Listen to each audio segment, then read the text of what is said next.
Okay, so today's Cardinal lesson, we're in the estate planning area. And estate planning covers a lot more than taxes, but what we're talking today is about estate and inheritance taxes. Yes, people say, well, why are you talking about that?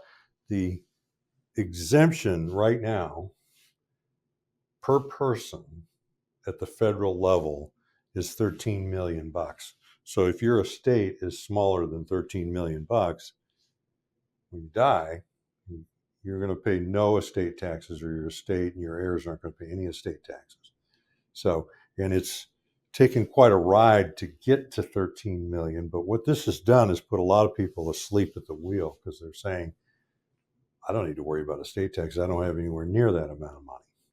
And I just listen on because these things could be affecting you, and it could be affecting your family and your estate, and especially when we go at the state level, because the states that do have either an estate or an inheritance tax, which 18 government entities or 17 states plus the District of Columbia, they're all listed here, have either an estate tax or an inheritance tax, and Maryland has both.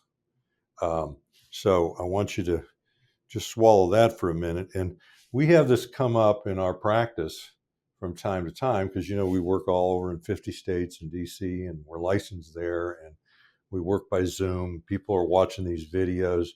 And so this will come up mainly after somebody's died, where one of our clients is a benefactor or an heir, the estate.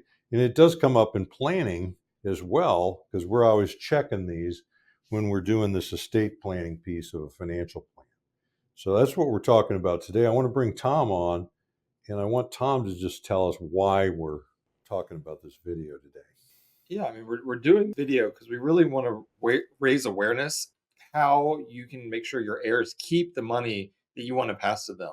I mean, if you're in one of these estates, if you have an estate, we'll talk about the federal estate tax here in a second, is you need to be aware of this because ultimately, if your goal is to pass money on to your heirs, we want to make sure they get to keep everything you think that you want to pass on to them. And so, let me bring up the show notes. These are in the link below our video. They're also on our website. We have the board.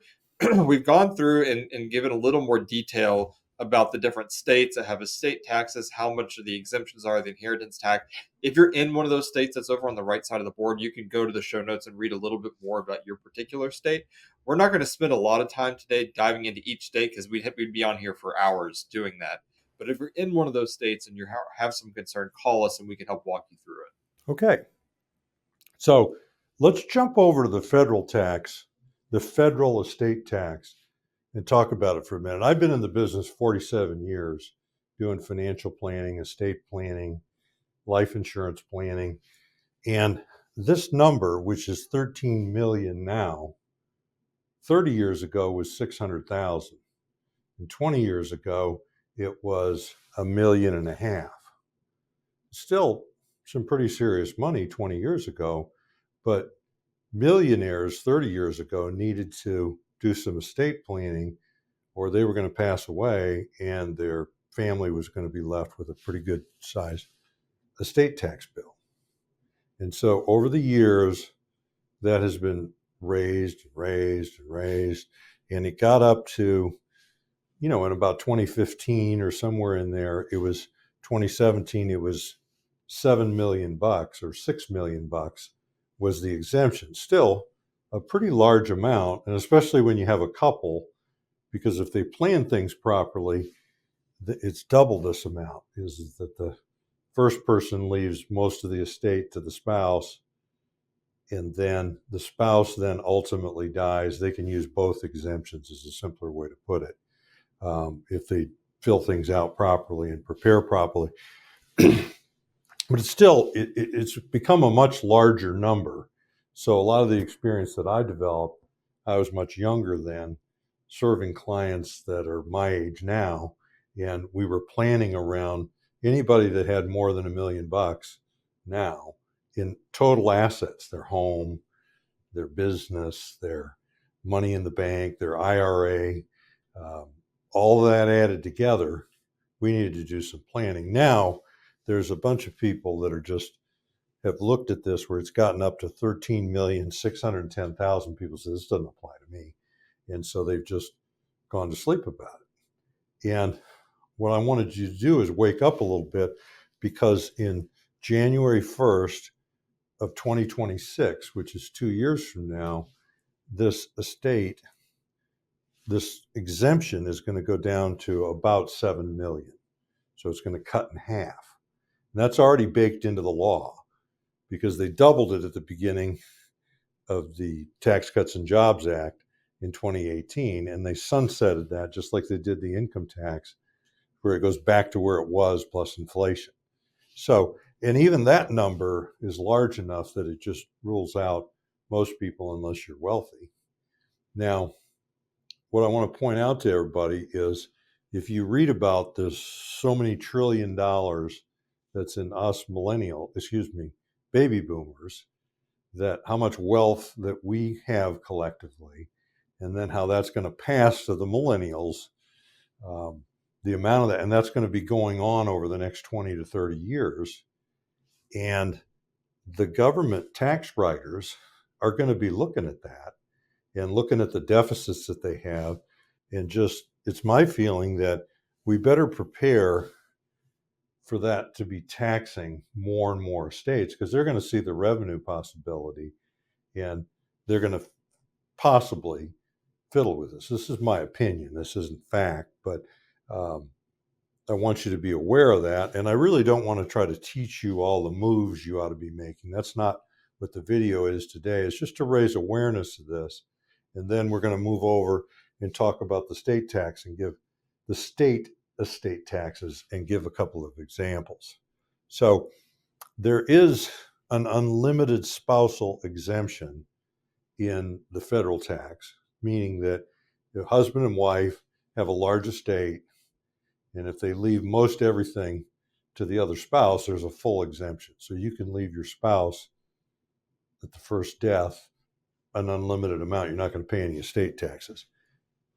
At the state level, that's pretty much true the same, because they don't want to go in to a couple that is left with the whole fortune that the two had together and start taxing it when they become a widow or widower.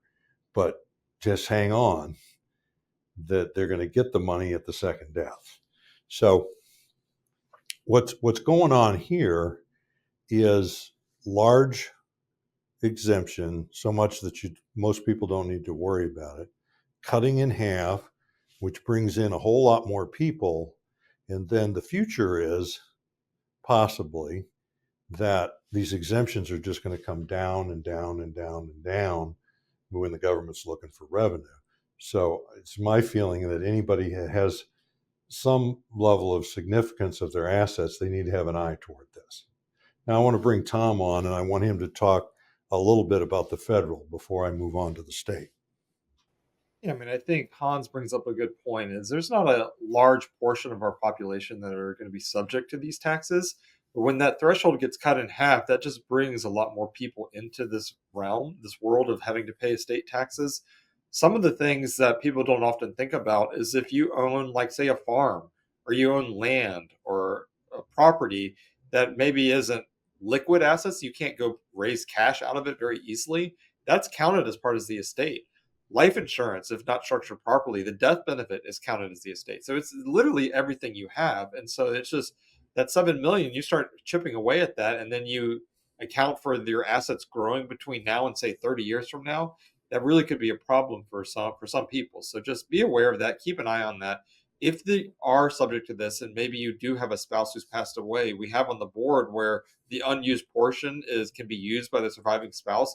Just know that you have to file a tax form to be able to claim that. You don't just get that automatically. So, you might not be subject to that now. Just file that away, sort of in the back of your mind. But if this happens to you, or you know somebody it's happening to, know that they have to actually do something to be able to receive that, the spouse's portion of the estate tax. And so, I think Hans is right. I think our opinion is that there's a pretty good chance this could come down in the future. We don't know that to be true. We know it's in the current law, it's being cut in half in 2026. So just keep an eye on that. because a lot of the planning that needs to be done around that needs to have a little bit of done in advance. Like you can't do a lot of the planning on your deathbed to try to avoid this. Okay. So now we want to talk. Our example today, our case study, is a gentleman who just inherited from his sister 10.8 million. Wasn't all money, a lot of real estate in there. She had no children. His only surviving brother of her husband died like 4 or 5 years ago, and still under the federal exemption, so he doesn't need to worry about this. And then of that 10.8 million, there was 7 million of it was in a pre-tax IRA. So they had invested, the sister had invested very well over her lifetime. And she passed away in her early 70s. He's not 70, he's like 66 or 67. And he wasn't really getting a lot of help from his professionals that were in this small town. So he enlisted me. I had worked with a friend of his, and he had watched a number of my videos. And so he wanted to just hire me to just be a consultant on this and see if I could put some sense to this Washington estate tax. Okay. And, so we go through this, and I told him, I said, I'm not an expert on the Washington estate tax, but we need to find a professional who knows more than I do, because I know a lot about it, but I'm not the guy to do your return. I'll give you advice on it. And so big problem that we had is he had inherited this IRA money by beneficiary and some other money that was in stocks and stuff by beneficiary. He didn't think that counted in the estate because it's already in his name. And I had to deliver him the bad news after I did some research. It's just, it all counts, the IRAs. And then the worst part about it is he had to liquidate 4 million of the 7 million all at once of the $7 million IRA and pay income taxes on it to be left with about 2.5 million to then pay this Washington estate tax and to pay some other things with liquidity for the estate. So kind of opened my eyes up, and we've worked with people in several other states and looked at, like Pennsylvania, New York, New Jersey. They're all have their nuances. But what I wanted to do was just tell people about this, tell them about the example. It's hard to feel sorry for this guy, and he doesn't want anybody to feel sorry for him. He's going to be left with, by the time he gets done paying all the bills, many more millions than he had no idea that his sister had this level of money. And secondly, he didn't know he was the sole heir. And so he's fine with what he's getting, but with a little bit of simple planning, we could have made things a lot better for the whole family. So when we start talking about estate tax, it's either an estate tax or it's an inheritance tax, and they're a different thing. The estate tax is levied on the whole estate, however much money they have, whatever the exemption is.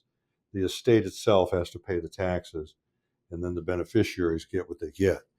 An inheritance tax is levied upon the people who receive the money. So the exemptions and thresholds are much lower because it's going to be applied to each one of them according to whatever they inherited. And then it's also depending upon their relationship, the person who receives it, the heir, to the person who left it. And it depends. It's all different in a lot of states. I just want you to know that distinction. And there's generally a full exemption for the spouse. So when you have a married couple, just like the federal, you can leave all you got to your spouse. And if you do that, there's not going to be any estate tax yet, but it'll come later when the second one of you dies, which is happening to my example here. Now, there's the exemption on these state taxes is the low is $1 million. So Most of them have, like if your estate is less than $1 million, you're going to be fine because you're going to have $1 million exemption. You're going to be deceased, but the estate will have $1 million exemption before it has to pay tax. In this example, it was 2 million. So he got to have some of the money tax free, but it's still a pretty significant when the rate gets up there to, like, I believe 9% or 9.5, something like that, of this larger amount. Even on the taxable portion of the IRA, you had to pay tax on that.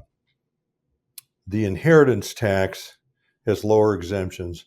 And I just want to point it out that the inherited IRA money counts at the full amount. So if his sister had liquidated some of that and paid the income tax before she died, then he would have only had the net amount to pay the estate tax on. So there's some simple moves in anticipation of passing that can be done to save a lot of tax money. And these are all the same moves that work at the federal level, but the federal level has such a high exemption right now that people aren't really making them. Now, the estates and heirs, must liquidate IRAs to pay the tax. Life insurance is included unless it's set up properly right from the beginning. There's ways that a life insurance person like us can help you through the work of an attorney to get the life insurance benefit out of your estate. There's a way to do that, but a lot of people don't do that. And so the additional money that comes after your death in life insurance and goes to a beneficiary is going to get counted in the whole amount. And the tax rates on this range from 12% to 20%, the highest amounts. So I want to bring Tom back on to just talk a little bit about the state inheritance tax and state estate tax. Yeah, I mean, I think one of the big ones that people often overlook is this IRA piece. I mean, there are taxes owed on these IRAs. It's almost like a secret inheritance tax or a hidden inheritance tax. Is that money has to be distributed, and a lot of times that's the only cash money that they're getting, so they have to pull it out to pay these taxes, and then they get hit with income tax from the distributions from the IRA. They get hit with inheritance tax by taking money out. It makes all their other income tax at higher rates because of how the tax brackets work. So it's a real problem of leaving large IRA balances to sort of the next generation, or even spouses is not as bad, but the whole idea there is IRAs were never intended to be a tool to pass money on, and they become worse and worse over time. And so, if that's really your plan, you really need to think through this. And there are ways to draw it down: Roth conversions, purchase life insurance. We have other videos on that. Something like that to lower the IRA balance, to have money passed to the kids or whoever the beneficiaries are in a much more tax efficient way, and can help with lowering the estate tax bill that they owe. And so if you're in one of these states, each laws are different. So we can look at your specific situation, but you need to do some planning. And if you're thinking of moving to a state and you have some money, consider this. I mean, this doesn't need to be the main reason you move or don't move. But if you're picking between two choices and one state does have that estate tax and one does not, you might want to choose the one that does not, because it's really going to depend where you live when you pass, or if you have property in one of those other states that are on this list. Well, yeah. And so when we do estate planning, which we're going to do for just everybody that comes through our business, and they hire us to do financial planning, estate planning is a piece of that. And estate planning is a lot more than just taxes. Okay. I mean, it just is. Today's video is mostly on taxes, but estate planning is about who do you want to get your money? How do you want them to receive it? What do you want them to do with it? Are there charities that are going to get that? Different people are going to get different amounts. What is your legacy? I mean, we're going to work on how you want your money split up after your death, and you get to decide this. And that's done a lot in estate planning. And then the taxes are just a piece of that. And through the large exemptions at the federal level, and if you're not in one of these states, well, then we don't have to worry in the present a lot about estate taxes.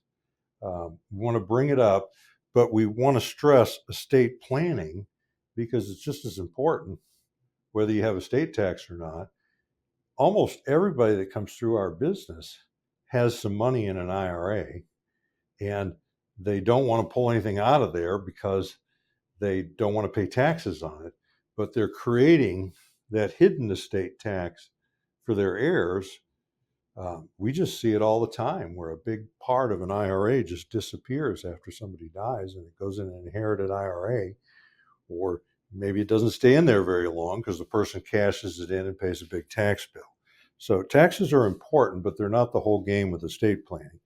And then we've talked today about 401k IRA, and that's pretty much it. So this is our just kind of opener on estate taxes. So I want to bring Tom back on. I'm Hans Scheil, And I'm Tom Griffith. and we thank you very much for listening. Thank you.